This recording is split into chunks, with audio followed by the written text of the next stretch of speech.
બોડેલીમાં વારંવાર ખોદકામ સામે સવાલો, સરકારી નાણાંના દુરુપયોગનો આક્ષેપ થયો છે. જિલ્લાના બોડેલી નગરપાલિકા વિસ્તારમાં મુખ્ય માર્ગ પર આવેલા હરખલી કોતર પાણીના નિકાલ માટેના માર્ગ ઉપર વારંવાર ખોદકામ કરવામાં આવી રહ્યું હોવાના કારણે સ્થાનિકોમાં ભારે રોષ જોવા મળી રહ્યો છે. બજારમાં જવા માટેનો આ મુખ્ય માર્ગ હોવાથી ખોદકામના કારણે વારંવાર રસ્તો બંધ થઈ જાય છે, જેને કારણે વેપારીઓ, દુકાનદારો તેમજ વાહન ચાલકોને ભારે હાલાકીનો સામનો કરવો પડે છે. સ્થાનિકોના આક્ષેપ મુજબ માત્ર 15 દિવસ પહેલા જ આ સ્થળે પુરાણની કામગીરી કરવામાં આવી હતી, પરંતુ હવે ફરીથી એ જ જગ્યાએ ખોદકામ શરૂ કરવામાં આવ્યું છે. નગરપાલિકાના સત્તાધીશો દ્વારા બ્લોક નાખવાની કામગીરી માટે ખોદકામ કરવામાં આવી રહ્યું હોવાનું જાણવા મળી રહ્યું છે. જોકે હવે સવાલ એ ઊભો થયો છે કે માત્ર પેવર બ્લોક નાખવા માટે આટલા મોટા પ્રમાણમાં ફરીથી ખોદકામ કરવાની જરૂર શા માટે પડી?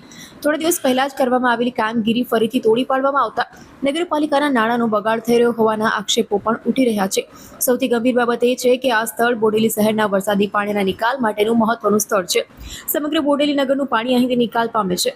આવી સ્થિતિમાં વારંવાર ખોદકામ કરવામાં આવતા પાણીના નિકાલ માટેની પાઇપલાઇનને નુકસાન થવાની શક્યતા વ્યક્ત કરવામાં આવી રહી છે. જો પાઇપલાઇનને નુકસાન થાય અને ભારે વરસાદ દરમિયાન વરસાદી પાણીનો નિકાલ અટકી જાય તો બોડેલી શહેરમાં ફરી પાણી ભરાવાની ગંભીર સ્થિતિ ઊભી થઈ શકે છે. સ્થાનિકો દ્વારા માંગ કરવામાં આવી રહી છે કે નગરપાલિકાના જવાબદાર ઇજનેર સ્થળનું નિરીક્ષણ કરે, વારંવાર આવતા ખોદકામનું કારણ સ્પષ્ટ કરે અને સરકારી નાણાંનો બિનજરૂરી ખર્ચ થતો હોય તો તેની જવાબદારી નક્કી કરે. ખોદવું પડે, વારંવાર ખોદવું પડે એટલા માટે કે ઉપરની માટી હતી એ હટાવીને ત્યાં આગળ કોન્ક્રીટ અને પ્યોર બ્લોક નાખવાની કામગીરી કરીએ છીએ. અને પહેલાં ખોદકામ કરવામાં આવ્યું હતું? પહેલાં ખોદકામ કરવામાં આવ્યું એટલે પાઇપ નાખવા માટે ખોદકામ કરવામાં આવ્યું હતું. નીચે વધારાના પાઇપ નાખ્યા છે. શું મુશ્કેલી છે અત્યારે? અત્યારે કશી મુશ્કેલી નથી, આ કામ ચાલુ છે, કોઈ મુશ્કેલી નથી અત્યારે.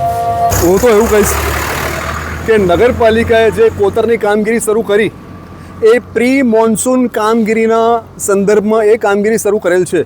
પ્રી મોન્સૂન એટલે ચોમાસા પહેલાંની કામગીરી.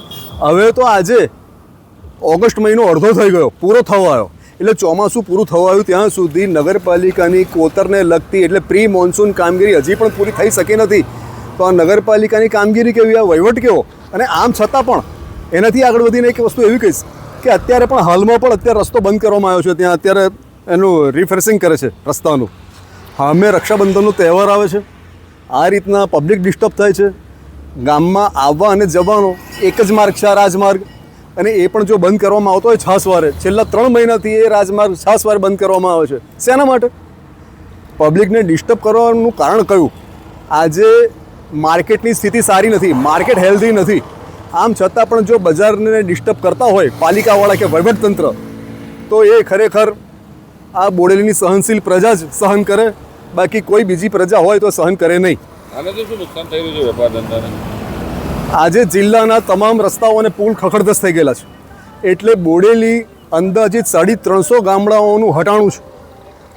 એ બહારની પબ્લિક પણ, ગ્રામ્ય પબ્લિક પણ બોડેલીમાં આવતી બહુ જ ઓછી થઈ ગઈ છે. એટલે હું માનું છું ત્યાં સુધી 80% પબ્લિક બોડેલીમાં હવે આવતી બંધ થઈ ગઈ છે.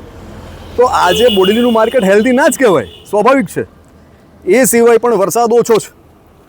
અને આ ઉપરાંત જો સ્થાનિક કામગીરી નગરપાલિકા આ રીતના જો ચલાવતી હોય ટુકડે ટુકડે, એનો કોઈ અર્થ નથી.